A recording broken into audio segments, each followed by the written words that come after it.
மாண்புமிகு எதிர்க்கட்சி தலைவர் அவர்கள். மாண்புமிகு பேரவை தலைவர் அவர்களே, 2018-2019 ஆண்டிற்கான காவல்துறை மானிய கோரிக்கை மீது நடைபெற்று கொண்டிருக்கக்கூடிய விவாதத்தில் பங்கேற்று திராவிட முன்னேற்ற கழகத்தின் சார்பில் சில கருத்துக்களை எடுத்துச் சொல்லக்கூடிய வாய்ப்பினை தந்த தங்களுக்கு முதலில் நான் நன்றி தெரிவிக்கிறேன். குற்றங்களின் எண்ணிக்கையை நாளுக்கு நாள் அதிகரித்து கொண்டே போகிறது. தினமும் பத்திரிகை புரட்டினால் கொலை, கொள்ளை, தொடர் கொலைகள், வழிப்பறி சம்பவங்கள், கடத்தல் நிகழ்வுகள், முகமூடி நபர்கள் நடமாட்டம். முதலமைச்சர் மாண்புமிகு எதிர்க்கட்சி தலைவர் அவர்கள் கொலை, கொள்ளை, திருட்டப்பட்டியெல்லாம் சொன்னார்கள். எல்லா ஆட்சியிலும் நடைபெற்று கொண்டிருக்கின்றது. எந்த ஆட்சியில் நடைபெறுவது என்று சொல்லவில்லை. உங்களுடைய ஆட்சியில் எப்படி நடைபெற்று என்ற விவரத்தையும் நான் இந்த நேரத்தில் குறிப்பிட விரும்புகின்றேன்.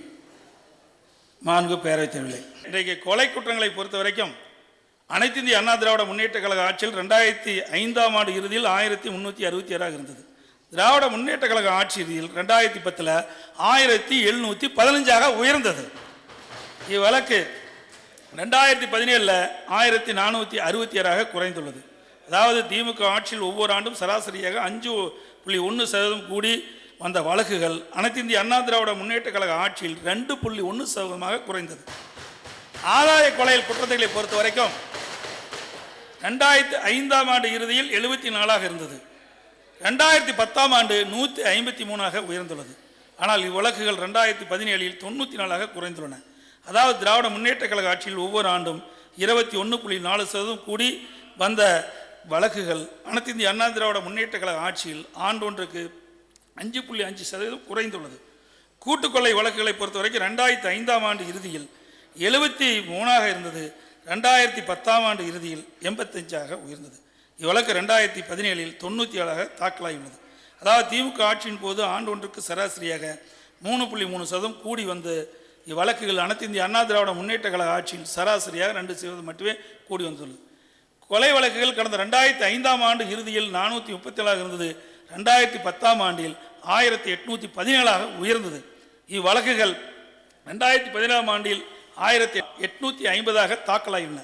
திராவிட முன்னேற்ற கழக ஆட்சிகளில் சராசரியாக ஒவ்வொரு வருடம் 63.2 கூடி வந்த வழக்குகள் அனைத்து இந்திய அண்ணா திராவிட முன்னேற்ற கழக ஆட்சியில் 0.3% மட்டுமே கூடியுள்ளது. கண்ணக்களவு வழக்குகள் 2005ஆம் ஆண்டு 3738 இருந்தது. 2010ஆம் ஆண்டில் 4715 உயர்ந்தது. இவ்வழக்குகள் 2017ஆம் ஆண்டில் 4751 தாக்கலாகியுள்ளது. திராவிட முன்னேற்ற கழக ஆட்சியில் சராசரியாக ஒவ்வொரு வருடமும் 5.2% உயர்ந்தது. இந்த வழக்குகள் அனைத்து இந்திய அண்ணா திராவிட முன்னேற்ற கழக ஆட்சியில் 0.1% மட்டுமே கூடியுள்ள என்ற விவரங்களை இப்பேரவைக்கு தெரிவித்துக் கொள்கின்றேன். ஆகவே கொலை, கொள்ளை, திருட்டை பொறுத்த வரைக்கும் ஏற்கனவே பொன்மனச்செம்மல் புரட்சித் தலைவர் எம்ஜிஆர் சொன்னதை போல திருடனா பார்த்து திருந்தாவிட்டார் ஒன்றும் செய்ய முடியாது. அது எந்த ஆட்சி வந்தாலும் சரி, உங்களுடைய ஆட்சியில் அப்படித்தான் இருக்குது. ஆகவே அனைத்து இந்திய அண்ணா திராவிட முன்னேற்ற கழக அரசை பொறுத்த வரைக்கும் இன்றைக்கு காவல்துறையை பொறுத்த வரைக்கும் மிக வேகமாக விரைவாக குற்றம் செயல்பட்டிருக்கிறவர்களை கண்டுபிடித்துக் கொண்டிருக்க என்பதை இந்த நேரத்தில் தெரிவிக்க விரும்புகின்றேன். அது மட்டும் இல்லை, மாண்புமிகு உறுப்பினர் மாண்புமிகு எதிர்க்கட்சி தலைவர் அவர்கள் சம்பவத்தை சொன்னார். 2 கமிஷன் அமைக்கப்பட்டிருக்க சொன்னார். நீங்கள் எத்தனை கமிஷன் அமைச்சுன்னு நான் பட்டியலிட்டே போன முறை சொன்னேன். நீங்கள் வெளியிடப்பு செஞ்சிட்டீங்க. சுருக்கமாக மட்டும் சொல்கிறேன். கடந்த திராவிட முன்னேற்ற கழக ஆட்சியில் 2006ஆம் ஆண்டு 17 துப்பாக்கி பிரயோக சம்பவங்களும், 2007ஆம் ஆண்டு 13 சம்பவங்களும், 2008ஆம் ஆண்டு 17 சம்பவங்களும், 2009ஆம் ஆண்டு 8 சம்பவங்களும், 2010ஆம் ஆண்டு 12 சம்பவங்களும் ஆக மொத்தம் 67 சம்பவங்கள் நடந்துள்ளன. இவற்றில் மொத்தம் 33 பேர் உயிரிழந்துள்ளனர். ஆகவே உங்களுடைய ஆட்சி காலத்திலும் உயிரிழப்பு ஏற்பட்டுகின்றது. ஆகவே அவ்வப்போது ஏற்படுகின்ற சட்ட பிரச்சனையை ஒட்டித்தான் காவல்துறைகள் நடவடிக்கை எடுக்கிறாங்க. ஆகவே இந்த ஆட்சி அந்த ஆட்சியெல்லாம் இது கிடையாது. ஆகவே உங்களுடைய ஆட்சியிலும் பல்வேறு நடவடிக்கை எடுக்கப்பட்டிருக்கிறது. அதனால் உயிரிழப்பு ஏற்பட்டு என்பதை தங்கள் வாயிலாக மாநில உறுப்புக்கு தெரிவிக்கிறேன். அனைத்து இந்திய அண்ணா திராவிட முன்னேற்ற கழக அரசை பொறுத்த வரைக்கும் மற்ற மாநிலத்தை காட்டிலும் தமிழகத்திலே சட்டம் ஒழுங்கு சிறப்பாக செயல்பட்டுக் கொண்டிருக்கிறது. அது மட்டும் இல்லை, மாண்புமிகு எதிர்க்கட்சி தலைவர்கள் சொன்னார்கள், மத்திய அமைச்சரை பற்றி சொன்னார்கள். தமிழகத்தை பொறுத்த வரைக்கும் மற்ற மாநிலத்தில் ஒப்பிட்டு பார்க்கின்ற பொழுது குற்றங்களும் குறைவாக இருக்கின்றன, சட்டம் ஒழுங்கும் பேணி காக்கப்படுகின்றது. சில அமைப்புகள் வேண்டுமென்றே தூண்டிவிட்டு அந்த போராட்டத்தின் வாயிலாக தங்களுக்கு ஏதாவது பெயர் கிடைக்க வேண்டும் என்ற ஒரு நோக்கத்தோடு செயல்படுற காரணத்தினால் இவ்வளவு பிரச்சனை ஏற்பட்டு கொண்டிருக்கிறது. ஆகவே அரசை பொறுத்த வரைக்கும் இன்றைக்கு பொதுமக்களுக்கு இடையூறு ஏற்படுகின்ற விதமாக போராட்டங்களோ அல்லது சட்டம் ஒழுங்கு சீர்குலைக்கின்ற வகையில் யாராவது முற்பட்டால் கடுமையான முறையிலே அரசு நடவடிக்கை எடுக்கும், அதற்கு தயங்காது என்பதை தங்கள் வாயிலாக எதிர்க்கட்சி தலைவர்களுக்கு தெரிவித்துள்ளேன். எதிர்க்கட்சி தலைவர். மாண்புமிகு பேரவைத் தலைவர்களே, ஆளுங்கட்சியை சார்ந்தவர்களும் எதிர்க்கட்சியை சார்ந்தவர்களும் நம்முடைய போலீஸ் இலாக்காவின் திறமையை பற்றி யாருக்கும் ஒரு துளி ஐயப்பாடும் நிச்சயமாக இல்லை. சட்டம் ஒழுங்கு எந்த நிலையில் இருக்கிறது என்பதற்கு ஒரு உதாரணம், ஒரே நாளில் 12 இடத்தில் செயின் பறிப்பு. மாண்புமிகு முதலமைச்சர் அவர்கள். மாண்புமிகு பேரவைத் தலைவர்களே, மாண்புமிகு எதிர்க்கட்சி தலைவர்கள் செயின் பறிப்பை பற்றி சொன்னார்கள். நம்முடைய காவல்துறையைச் சேர்ந்த அதிகாரிகள் சரியான முறையிலே நடவடிக்கை எடுத்த காரணத்தினாலே தான் டெல்லியிலிருந்து இங்கே வந்து சைன் பறிப்பதில் கூட கண்டுபிடிக்கப்பட்டிருக்கு என்பதை நேரத்தில் தெரிவிக்க விரும்புகிறேன். ஏன்னா இது யார் வராங்க யார் போகிறான்னு தெரியாது. இருந்தாலும் தங்களுடைய திறமையின் காரணமாக களவு போனதை கண்டுபிடித்து கொடுத்தவர்கள் நம்ம காவல்துறை அதிகாரிகள். அதே போல் வெளி மாநிலத்திலிருந்து வந்து இன்றைய தினம் நம்முடைய சென்னை மாநகருக்கு வந்து அந்த செயின் பறிப்பில் ஈடுபட்டவர்களையும் நம்முடைய மாநில காவல்துறை அதிகாரிகள் தான் கண்டுபிடித்திருக்கின்றார்கள். வெளியிலிருந்து வெளி மாநிலத்திலே வந்து நம்முடைய நகரத்திற்கு ஒதுக்குப்புறமாக காரை நிறுத்திவிட்டு அங்கே ஏதாவது சாலை ஓரமாக இருக்கின்ற இருசக்கர வாகனத்தை திருடிக்கொண்டு அவர்கள் ஹெல்மெட்டை அணிந்து சாலை ஓரமாக சென்று தனியாக சென்று கொள்கின்ற பெண்கள் அணிந்திருக்கின்ற நகை பறித்து இப்படி வெளியிலே சென்று கொண்டிருந்த அந்த தகவலையும் நம்முடைய காவல்துறை அதிகாரிகள் தன்னுடைய திறமையின் காரணமாக அப்படிப்பட்ட திருட்டில் ஈடுபட்ட வெளிமாநிலத்தைச் சேர்ந்த அந்த திருடர்களையும் கண்டுபிடித்தது நம்முடைய காவல்துறை அதிகாரிகள் தான். ஆகவே இன்றைக்கு புதிதாக விஞ்ஞான முறையிலே இன்றைக்கு திருடர்களெல்லாம் உருவாகி கொண்டிருக்கின்ற அந்த சூழ்நிலையில் கூட அதையும் முறியடித்து நம்முடைய காவல்துறை அதிகாரிகள் பொதுமக்களுக்கு தக்க பாதுகாப்போடு இருக்க என்பதற்காக எந்த முறையில் அவதாரம் எடுத்து வந்தாலும் இதை தடுக்கக்கூடிய நிலையிலே நம்முடைய காவல்துறை சிறப்பான முறையிலே செயல்பட்டு கொண்டிருக்கிறது என்பதை தங்களுடைய வாயிலாக எதிர்க்கட்சி தலைவர் அவர்களுக்கு தெரிவித்துக் கொள்கிறேன். மாண்புமிகு அம்மாவுடைய அரசை பொறுத்த வரைக்கும் குற்றங்களுடைய எண்ணிக்கை குறைந்து கொண்டு இருக்கின்றன.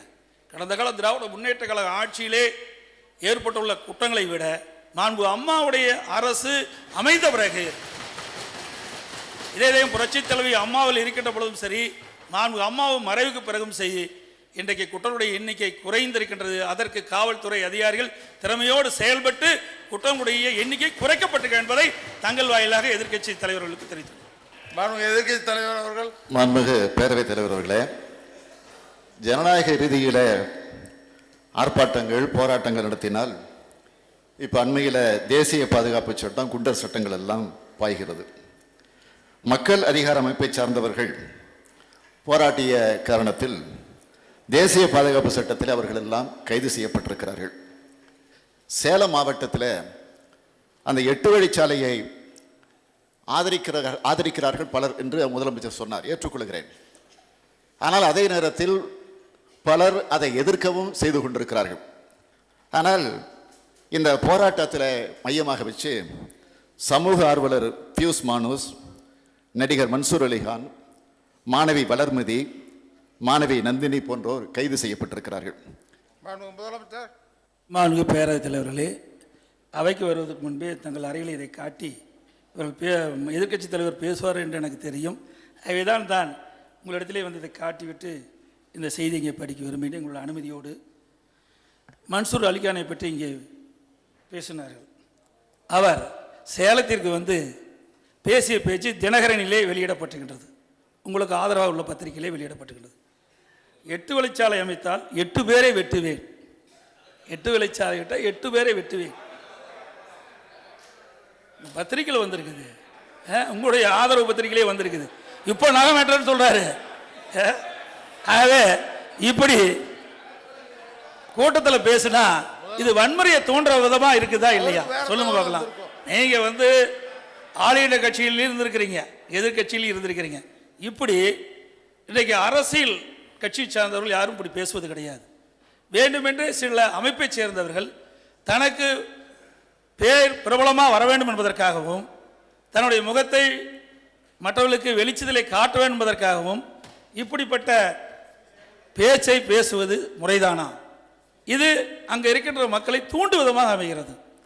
இப்படிப்பட்ட பேசுவதன் மீது தான் சட்டப்படி உரிய நடவடிக்கை எடுக்கப்பட்டிருக்கிறது ஒழிய பொதுமக்கள் எல்லை இந்த 8 வழி பசுமை சாலை அமைக்க என்ற அந்த பகுதியில் இருக்கின்ற எந்த ஒரு விவசாய நில உடைமையாளரையும் கைது செய்யவில்லை என்பதை தெளிவாக இந்த நேரத்தில் தெரிவிக்க விரும்புகின்றேன். ஒரு சிறிய செய்தி இந்த நேரத்தில் தெரிவிக்கின்றேன். அங்கே எல்லைக்கல் நடுகின்ற போது சில நில உரிமைதாரர் அங்கே வந்து போராட்டம் செய்கிறாங்க. அங்கே வந்து அவங்க நிலத்தின் வழியாக சாலை அளக்கின்ற பொழுது அப்பொழுது அங்கே இருக்கின்ற காவல்துறை அதிகாரிகள் அவர்களை சமாதானப்படுத்தி அழைச்சில்லை. ஏன்னா சில பேர் நீங்கள் தான் ஊடகத்தில் பார்த்தீங்க எப்படிலாம் நடக்குதுன்னு. அப்படி ஒரு சிலர் கிட்டத்தட்ட நான் ஏற்கனவே சொன்னதை போல தருமபுரியிலே 56 கிலோமீட்டர் சாலை அமைக்க வேண்டும். அதில் 53 கிலோமீட்டர் எல்லை இன்னைக்கு அந்த கல் போட்டாங்க. அந்த அளவு செய்து சர்வே செய்து எல்லை முட்டுக்கல் போடப்பட்டு விட்டது. அதே போல் இந்த சேலத்திலே 36 கிலோமீட்டர் சாலை அமைக்க வேண்டியிருக்குது பசுவழி சாலை. அது கிட்டத்தட்ட 26 கிலோமீட்டர் சாலை அந்த எல்லை முட்டு போடப்பட்டு விட்டது. ஒரு சில இடங்களில் இப்படி வேண்டுமென்று சில பேர் தூண்டிவிட்டு இப்படி சில அமைப்பை சேர்ந்தவர்கள் வெட்டுவேன் என்று சொல்கிறார்களே, இப்படிப்பட்ட அமைப்பை சேர்ந்தவர்கள் மாண்புமிகு எதிர்க்கட்சி தலைவர் சொல்லுகின்றாரே, அவர் கூட ஒரு இடத்திலே ஒரு ஜவுளி கடை துவக்கப்படுகின்றது. ஒரு புதிய ஜவுளி கடை துவக்கப்படுகிறது சேலத்திலே. அங்கே ஒரு மரம் இருந்து வெட்டப்பட்டு விட்டார்கள். வெட்டப்பட்டவுடன் உடனே மாண்புமிகு எதிர்க்கட்சி தலைவர் சொன்னதை அந்த நபர் போய் அங்கே வெட்டப்பட்டது தவறு என்று புகார் சொல்கிறார். அங்கே ஒரு மரத்தை நடுறார். அந்த ஜவுளி உரிமையாளர் அவருடைய நிறுவனத்திற்கு அந்த ட்ரஸ்ட்டுக்கு செக்கு மூலம் பணம் கொடுக்குறார். இது எப்படி சமூக ஆர்வலராக ஆக முடியும் சொல்லுங்க பார்க்கலாம். இப்படிப்பட்டவர்கள் தான் இன்றைக்கு அரசு கொண்டு வருகின்ற வளர்ச்சி திட்டங்களுக்கு முட்டுக்கட்டை போடுகின்றார்கள். வன்முறையை தூண்டுகின்ற அளவுக்கு அவர்கள் ஈடுபடுகின்றார்கள். ஆகவே இப்படிப்பட்ட சமூக ஆர்வலர்கள் உண்மையாக மக்களுக்கு சேவை செய்வது அல்ல, அவருடைய சுயநலத்திற்காக இப்படிப்பட்ட செயலை ஈடுபடுகின்றார்கள். அப்படிப்பட்ட செயலை ஈடுபடுவர்கள் மீதுதான் அரசு நடவடிக்கை எடுக்கப்பட்டு என்பதை தங்கள் வாயிலாக மாண்புமிகு எதிர்க்கட்சி தலைவர்களுக்கு தெரிவித்துள்ளேன். எதிர்க்கட்சி தலைவர். மாண்புமிகு பேரவைத் தலைவர் அவர்களே, இந்த மன்றத்தில் நான் ஒன்றை தெளிவாக தெரிவிக்க விரும்புவது, கடந்த 7 ஆண்டுகளில் பணியிலிருந்து ஓய்வு பெற்ற பிறகு டிஜிபிக்கள் தமிழக சட்டம் ஒழுங்கு டிஜிபியாக பணியாற்ற அனுமதிக்கப்பட்டிருக்கிறார்கள். காவல்துறையில் இருக்கக்கூடிய காலி பணியிடங்கள் உடனடியாக நிரப்பப்பட வேண்டும். அதிகரிக்கப்படும் காவல்துறையினுடைய எண்ணிக்கைக்கேற்ப அமைச்சக பணியாளர்கள் மினிஸ்ட்ரியல் ஸ்டாஃப் பணியிடங்கள் அதிகரிக்கப்பட வேண்டும். காவல்துறையில் பணியில் இருக்கும்போது மரணம் அடைந்து விட்டால் அந்த வாரிசுதாரர்களுக்கு, காவலுடைய வாரிசுதாரர்களுக்கு விரைவாக பணி வழங்கிட வேண்டும். காவலர்களுக்கான இடர்படி ரிஸ்க் அலவன்ஸ் அதிகரிக்க வேண்டும். புதிதாக மாநகராட்சியாக உயர்த்தப்பட்டிருக்கிறது ஈரோடு, தஞ்சை, தூத்துக்குடி போன்ற மாநகராட்சிகள். அங்கெல்லாம் உடனடியாக காவல் ஆணையரகங்கள், கமிஷனர் ஆஃபீஸ் ஏற்படுத்த வேண்டும். மாண்புமிகு பேரவைத் தலைவர்களே, மாண்புமிகு எதிர்க்கட்சி தலைவர்கள் காவல்துறையிலே ஏற்பட்டுள்ள காலி பணிகளை பற்றி இங்கே குறிப்பிட்டார்கள். மாண்புமிகு அம்மாவுடைய அரசு 2011-17 வரைக்கும் காவலர்கள் 20,173 பேர் நியமிக்கப்பட்டுகின்றார்கள். உதவி ஆய்வாளர்கள் 1041 நியமிக்கப்பட்டுகின்றார்கள். காவல் துணை கண்காணிப்பாளர் 39 பேர் நியமிக்கப்பட்டுகிறார்கள். காவல் வாத்திய குழு 122, மாவட்ட தீயணைப்பு அலுவலர் 1, நிலைய தீயணைப்பு அலுவலர் 15, தீயணைப்பு வீரர் 791, 22,188 பேர் 2017ஆம் ஆண்டு நியமிக்கப்பட்டுள்ளது. 2017-18ஆம் ஆண்டு 12,604 காவலர்கள் நியமிக்கப்பட்டுகின்றார்கள். அதேபோல் காவல் துணை கண்காணிப்பாளர் 60 பேர் நியமிக்கப்பட்டிருக்கிறார்கள். தீயணைப்பு வீரர் 1,434 பேர் நியமிக்கப்பட்டிருக்கிறார்கள். ஆக மொத்தம் 14,098 நபர்கள் நியமிக்கப்பட்டிருக்கிறார்கள். ஆக மொத்தம் 2011-17, 2017-18 காவலர்கள் 32,777 பேர் நியமிக்கப்பட்டிருக்கிறார்கள். உதவி ஆய்வாளரை பொறுத்தும் 1041 பேர் நியமிக்கப்பட்டிருக்கிறார்கள். காவல் துணை கண்காணிப்பாளர்கள் 99 பேர் மொத்தம். அதே போல் மொத்தம் 36,286 பேர் மொத்தமாக நியமிக்கப்பட்டிருக்கிறார்கள். ஆகவே காலிநிலை பணிகளை பொறுத்த வரைக்கும் சில நிலையிலே நீதிமன்றத்துக்கு சென்று விடுகிறார்கள். நீதிமன்றத்துக்கு செல்கின்ற பொழுது அந்த வழக்கு முடிந்த பிறகுதான் அங்கே நியமிக்க வேண்டிய சூழ்நிலை இருக்கின்றது. ஆகவே இன்றைக்கு பார்த்தா காவல்துறை இயக்குநரை பொறுத்த வரைக்கும் 6, தற்போது 5 பேர் இருக்காங்க, 1 தான் காலியிடம். கூடுதல் காவல்துறை இயக்குநரை பொறுத்த வரைக்கும் 27 இடத்துல 24 நிரப்பப்பட்டது, 3 இடம் தான் இன்றைக்கு காலி பணியிடம். ஐஜிபி பொறுத்த வரைக்கும் 43 34 இன்றைக்கு நியமிக்கப்பட்டிருக்கின்றோம். காவல்துறை டிஐஜி பொறுத்த வரைக்கும் 34 27, காவல் கண்காணிப்பாளர் எஸ்பியில் 137 134, கூடுதல் காவல் கண்காணிப்பாளர் 137க்கு 117 பேர் நியமிக்கப்பட்டிருக்கிறார்கள். துணை காவல் கண்காணிப்பாளர் டிஎஸ்பி இடங்களில் 830 720. சில பேர் நீதிமன்றத்துக்கு போன காரணத்தினால அது வந்து பதவி உயர் கொடுக்க முடியாத சூழ்நிலை இருக்காது. காவல் ஆய்வாளர்களை பொறுத்த வரைக்கும் 2875ல் 2842 பேர் நியமிக்கப்பட்டிருக்கிறார்கள். 33 காலி படம் தான் இருக்குது. காவல் உதவியாளர்களை பொறுத்த வரைக்கும் 9912, 8543, 1369. விரைவிலே அதற்கு காவல் உதவி ஆய்வுகளை எடுக்கின்ற பணி இப்பொழுது ஆரம்பிக்கப்பட்டிருக்கின்றது. அதேபோல் சிறப்பு உதவி ஆய்வாளர் தலைமை காவலர் முதல் நிலை காவலர் வரை 1,10,234, 1,01,140 பேர் இருக்கிறாங்க. 9,004 பேர் தான் இருக்கிறாங்க. அதற்கும் விரைவிலே அந்த காலி பணிகளை நிரப்புவதற்குண்டான நடவடிக்கையும் அரசு எடுக்கப்படும் என்பதையும் இந்த நேரத்தில் தெரிவித்துக் கொள்கின்றேன். அதே போல கண்காணிப்பாளரை பொறுத்தவரை 849க்கு 849 இருக்குது. உதவியாளரை பொறுத்த வரைக்கும் 1550, 1239 இருக்குது, 336 இருக்குது. இளநிலை உதவியாளர் 1358, 1107 பேர் இருக்கிறாங்க. அலுவலக உதவியாளர் 810, 694 பேர் இருக்கிறாங்க. இதெல்லாம் டிஎன்பிசியிலிருந்து தேர்வு செய்ய வேண்டிய சூழ்நிலை இருக்கின்ற காரணத்தில் அதுவும் இப்பொழுது நடவடிக்கை எடுக்கப்பட்டு வருகிறது. காலி பணியிடங்கள் எல்லாம் படிப்படியாக நிரப்பப்பட்டு வருகிறது என்பதையும் இந்த நேரத்தில் தெரிவித்து, இன்றைக்கு கடந்த காலத்தில் பார்க்கும்போது நம்ம ஓய்வு பெற்ற பிறகு தான் இவர்களை வந்து தேர்ந்தெடுக்க ஆரம்பிக்கிறோம். ஓய்வு பெற்ற பிறகு இவர்களை தேர்ந்தெடுக்கும் போது சில பேர் நீதிமன்றத்துக்கு போயிடுறாங்க. ஏதாவது ஒரு பிரச்சனை கேட்டு எங்களுக்கு ப்ரமோஷன் கொடுக்கல, இல்லை எங்களுக்கு இந்த பிரச்சனை இருக்குன்னு சொல்லி நீதிமன்றத்துக்கு போனாலும் காலதாமதம் ஆகுது. சில நேரங்கள் என்னென்னா ஓய்வு பெற்ற பிறகு அவர்களை தேர்வெடுக்கின்ற போது 1 வருஷம் 1.5 வருஷம் கூட ஆகிடுது. ஆகவே அதை மாற்றி வருகின்ற காலகட்டங்களிலே ஓய்வு பெறுவது, ஒரு வருடத்திற்கு எவ்வளோ பேர் ஓய்வு பெறுறாங்க. இப்போ 2018னா 2018 டிசம்பர் வரைக்கும் எவ்வளவு ஓய்வு பெறுவான்னு கணக்கிட்டு அதற்கு முன்பாகவே காவலர் தேர்வை நடத்தி அவர்களை தேர்வு செய்து ஓய்வு பெற்றவுடன் அந்த குறிப்பிட்ட ஒரு வருடத்தில் இறுதியில் ஜனவரி மாதம் 2010 ஜனவரினா அப்பொழுது இந்த காலி பணிகளை நிரப்புவதன் மூலமாக காலி பணியிடம் இல்லாதவர்களுக்கு அரசு நடவடிக்கை எடுக்கும் என்பதையும் நாங்கள் வாயிலாக நான் எதிர்க்கட்சி தலைவர்கள் தெரிவித்துள்ளேன். பேரவைத் தலைவர்களே, சென்ற ஆண்டு காவல்துறை மானிய கோரிக்கை விவாதத்திற்கு பதிலளித்து முதலமைச்சர் இங்கே சில அறிவிப்புகளை எல்லாம் ஏறக்குறைய 50க்கும் மேற்பட்ட அறிவிப்புகளை இந்த அவையிலே வெளியிட்டார்கள். நான் சுருக்கமாக ஒரே வரியில் கேட்பது, எத்தனை அரசாணைகள் வெளியிடப்பட்டது, அரசாணைகளாக வெளியிடப்பட்டது, எத்தனை செயல்பாட்டிற்கு வந்திருக்கிறது? மாண்பு முதலமைச்சர். மாண்பு பேரவைத் தலைவர்களே, மாண்பு எதிர்க்கட்சி தலைவர் அவர்கள் எவ்வளோ அறிவிப்பு வெளியிடப்பட்டது, எவ்வளவு நிறைவேற்றப்பட்டிருக்கின்ற ஒரு கேள்வியை இங்கே எழுப்பியிருக்கின்றார்கள். 2011-12 மாண்பு இதயம் புரட்சித் தலைவி அம்மா அவர்கள் இருக்கின்ற பொழுது 34 அறிவிப்புகள் வெளியிட்டார்கள். மொத்தம் 34 அறிவிப்புகளும் நிறைவேற்றப்பட்டிருக்கின்றன. அதே போல்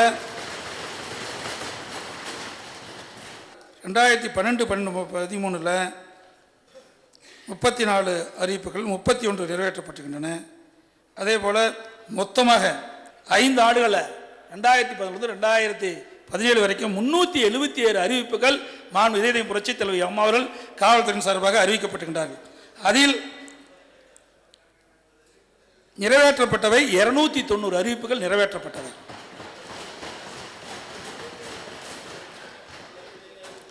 அதே போல 79 பணிகள் இப்பொழுது நடைபெற்று வருகின்றன. 79 பணி நடைபெற்று வருகிறது. 2 பணிகள் கைவிடப்பட்டது. மாண்பு அம்மாவுடைய ஆட்சி காலத்திலே அறிவிக்கப்பட்ட அறிவிப்புகள் நிறைவேற்றப்பட்டவை இவை. அதே போல எம்ஜிஆர் நூற்றாண்டு விழா மூலமாக 5 அறிவிக்கை வெளியிடப்பட்டது.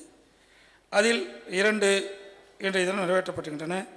தீயணைப்பில் எதுவும் இல்லை. மாண்பு 2017-18 காவல்துறை சார்பாக 45 அறிவிப்புகள் வெளியிடப்பட்டது. ஆணை வெளியிடப்பட்டவை 9, அது நிறைவேற்றப்பட்ட 9, அதே போல் நிறைவேற்றப்பட உள்ளவை 13, ஆணையில் வெளியிடப்பட உள்ளவை 23 இருக்குது. பல நிலைகளே இருக்கின்றன. அதே போல் தீயணைப்புத்துறை பொறுத்த வரைக்கும் 13 அறிவிப்புகள் வெளியிடப்பட்டிருக்கின்றன, 2 செயல்பட்டிருக்கின்றது, 10 இன்றைக்கு அரசனுடைய ஆணைக்கு எதிர்நோக்கி என்பதை இந்த நேரத்தில் தெரிவித்துக் கொள்கிறேன். ஆகவே அரசை பொறுத்த வரைக்கும் அறிவிக்கப்பட்ட அனைத்து அறிவிப்புகளும் அடிப்படையாக குறுகிய காலத்திலே நிறைவேற்றப்படும் என்பதை தங்கள் வாயிலாக தெரிவித்துக் கொள்கிறேன். அதே போல அகில இந்திய அளவில் துப்பாக்கி சுடக்கூடிய போட்டி, அதில் பதக்கம் வெல்லக்கூடிய காவல்துறையினருக்கு வழங்கக்கூடிய ஊக்கத்தொகை கடந்த 3 வருஷமாக வழங்கப்படலை. அதை உடனடியாக வழங்குவதற்கு முதலமைச்சர் முயற்சி எடுக்க வேண்டும் என்று நான் கேட்டுக்கொள்கிறேன். இந்த நேரத்தில் இன்னொன்றையும் முக்கியமாக நான் சுட்டி காட்டுறது என்னுடைய கடமையாக நான் கருதுகிறேன்.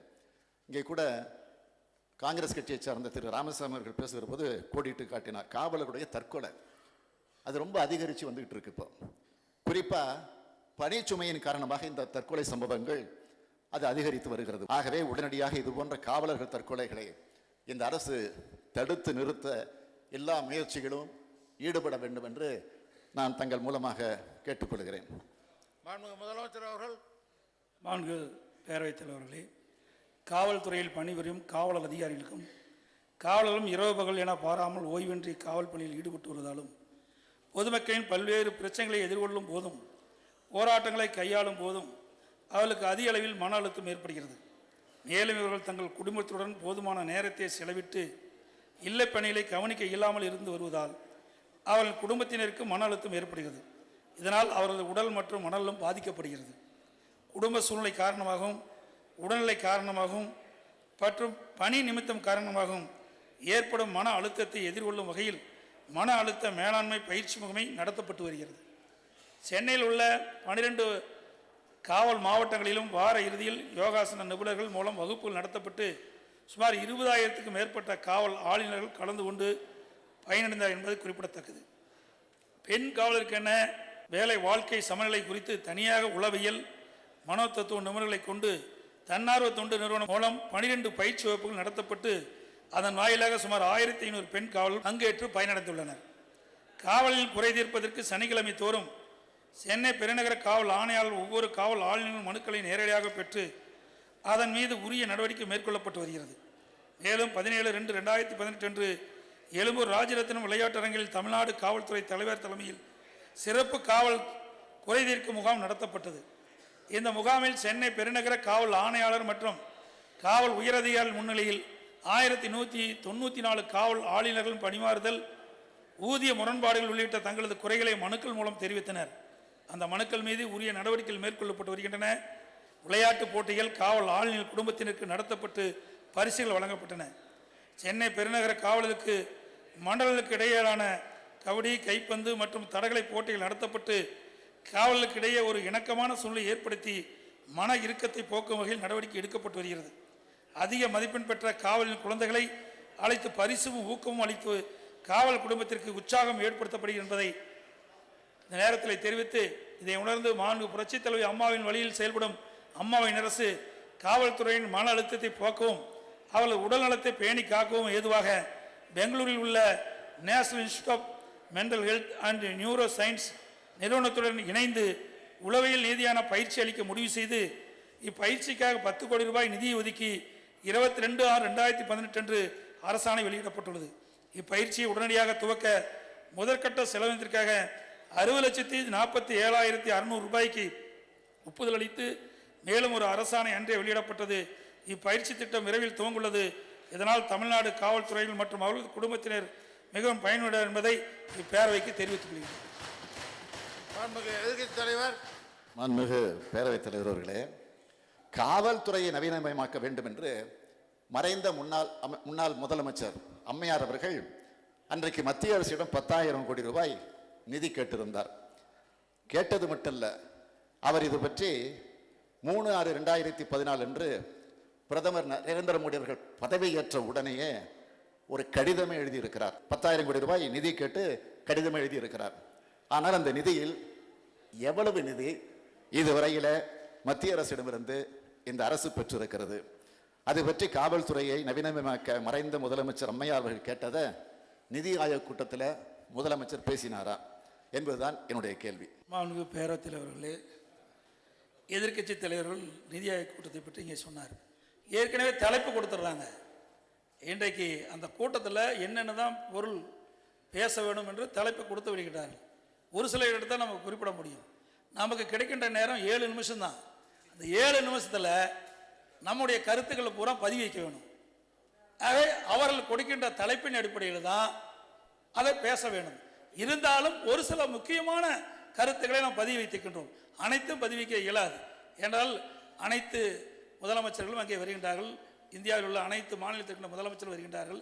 அந்த கூட்டத்திலே என்னென்ன பொருள் குறித்து பேச வேண்டும் என்று முன்பாகவே அறிக்கை கொடுத்து வருகின்றார்கள். அதன் அடிப்படையில் தான் நம்ம பேச வேண்டிய சூழ்நிலை இருக்கின்றது.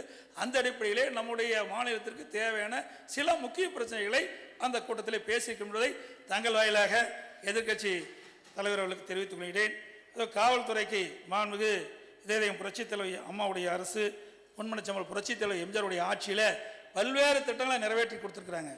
தமிழ்நாடு காவல் வீட்டு வசதி கழகம், சீருடை பணியாளர் தேர்வாணையம், அனைத்து மகளிர் காவல் நிலையம், சிறப்பு இலக்கு படை, கடலோர பாதுகாப்பு குழுமம், நெடுஞ்சாலை ரோத்து முறை, உங்கள் சொந்த இல்லம் திட்டம், தமிழ்நாடு காவலர் அங்காடி திட்டம், முழு உடல் பரிசோதனை திட்டம், ஒன்றுபட்ட உள்சுற்று தொலைபேசி பயன்படுத்துவோர் குழு திட்டம், காவலர் பொது பள்ளிக்கூடம் போன்ற சிறப்புமிக்க திட்டங்களை தரப்பட்டன. இருப்பிடம் காவல்துறை நலனுக்காக போலீஸ் கமிஷன் அமைத்ததே நாங்கள் என்று நீங்கள் குறிப்பிடுகின்றீர்கள். மாண்புமிகு அம்மாவுடைய அரசு இத்தனை நடவடிக்கையும் எடுக்கப்பட்டு என்பதை இந்த நேரத்தில் தெரிவிக்க விரும்புகின்றேன். காவலர் நலனுக்காக போலீஸ் கமிஷன் மூத்த இந்திய ஆட்சி பணி அதிகாரியின் தலைமையின் கீழ் அமைக்க நடவடிக்கை மேற்கொள்ளப்பட்டு என்பதையும் பேரவையின் வாயிலாக தெரிவித்துக் கொள்கின்றேன். ஆகவே இன்றைக்கு போலீஸ் கமிஷன் என்னென்ன செய்ய வேண்டுமோ அதையெல்லாம் இருவரும் தலையின் வழியிலே அம்மாவுடைய அரசு எடுத்து வரும் என்பதை தங்கள் வாயிலாக எதிர்க்கட்சி தலைவர் தெரிவித்துள்ளார். மாண்புமிகு பேரவைத் தலைவர்களே, சமூக நல்லிணக்கத்தையும் மத நல்லிணக்கத்தையும் போற்றி வளர்த்த மண் இந்த தமிழ்நாட்டு மண். மாண்புமிகு முதலமைச்சர். மாண்புமிகு பேரவைத் தலைவர்களே, இன்றைக்கு மாண்புமிகு அம்மாவுடைய அரசு அனைத்து துறைகளிலும் சிறப்பாக நடைபெற்றுக் கொண்டிருக்கின்றது. இன்றைக்கு கல்வித்துறையிலேயே, உயர்கல்வித்துறை இந்தியாவிலேயே அதிகமாக இன்னைக்கு சதவீதத்தை எட்டிருக்கின்றது. கிட்டத்தட்ட உயர்கல்வித்துறை பார்த்தீங்கன்னா திராவிட முன்னேற்ற கழக ஆட்சியில் 2011 வரும்போது 121% தான் உயர்கல்வி படிச்சுட்டு இருந்தாங்க. இன்றைய தினம் 46.94% இன்றைக்கு உயர்கல்வி படிக்கிறாங்க. ஏழை எளிய ஒடுக்கப்பட்ட சாதாரண விவசாய குடும்பத்தில் பிறந்தவன் கூட இன்றைக்கு மடிக்கணினியை பயன்படுத்தக்கூடிய அளவிற்கு அறிவுபூர்வமான கல்வியை அம்மாவுடைய அரசு கொடுக்குது. இன்னைக்கு விஞ்ஞான கல்வியை கொடுத்துட்டு இருக்கிறோம். இன்றைக்கு இந்தியாவுக்கே ஒரு முன்னோடி மாநிலமாக அம்மாவுடைய அரசு திகழ்ந்து கொண்டிருக்கின்றது இந்த நேரத்தில் சுட்டி காட்டிக்கிட்டு. ஆகவே எந்த வகையிலும் தமிழ்நாடு அரசு குறைந்து மதிப்பிட முடியாது. அனைத்து துறையும் சிறப்பாக நடைபெற்றுக் கொண்டிருக்கின்றது. அதேபோல் வேளாண்மை துறையை பொறுத்த வரைக்கும் உணவு தானிய உற்பத்தியில் தொடர்ந்து கிஸ்கர்மான் விருதை பெற்றுக் கொண்டிருக்கின்றதை இந்த நேரத்தில் தெரிவிக்கிறேன். இன்றைக்கு கல்விக்கு அதிகமான நிதி ஒதுக்கீடு செய்தும் அம்மாவுடைய அரசு தான். இன்றைக்கு ஒவ்வொரு துறையிலுமே இன்றைக்கு முதன்மை துறையாக விலகி கொண்டிருக்கின்றது. ஆகவே நீங்கள் சொன்னதெல்லாம் வேண்டுமென்று அரசியலுக்கு சொல்லலாம் ஒழிய, எதிர்க்கட்சி நிலையில இருந்து அதை பேசலாம் ஒழிய, மனசாட்சிப்படி நீங்கள் நினைச்சு பாருங்க, உண்மையா அம்மாவுடைய ஆட்சியில் எவ்வளவு திட்டங்கள் நிறைவேற்றப்பட்டு என்பதை தங்கள் வாயிலாக மாண்பு எதிர்க்கட்சி தலைவர் தெரிவித்துக் கொள்கிறேன். காவல்துறை குறித்த பதிலுரை இன்றைக்கு நடந்த இந்த விவாதத்தினுடைய தொடர்ச்சியாக மாண்புமிகு முதலமைச்சர் அவர்கள் நாளை அவருடைய பதிலுரையை வழங்குவார்கள். பேரவையின் இன்றைய நிகழ்ச்சிகள் இத்தருடன் முடிவுற்றன. பேரவை மீண்டும் நாளை காலை 10 மணிக்கு கூடும். வணக்கம். இந்த வீடியோ உங்களுக்கு பிடிச்சிருந்தா ப்ளீஸ் லைக் அண்ட் ஷேர் பண்ணுங்க. மறக்காம எங்க சேனலை சப்ஸ்கிரைபும் பண்ணுங்க.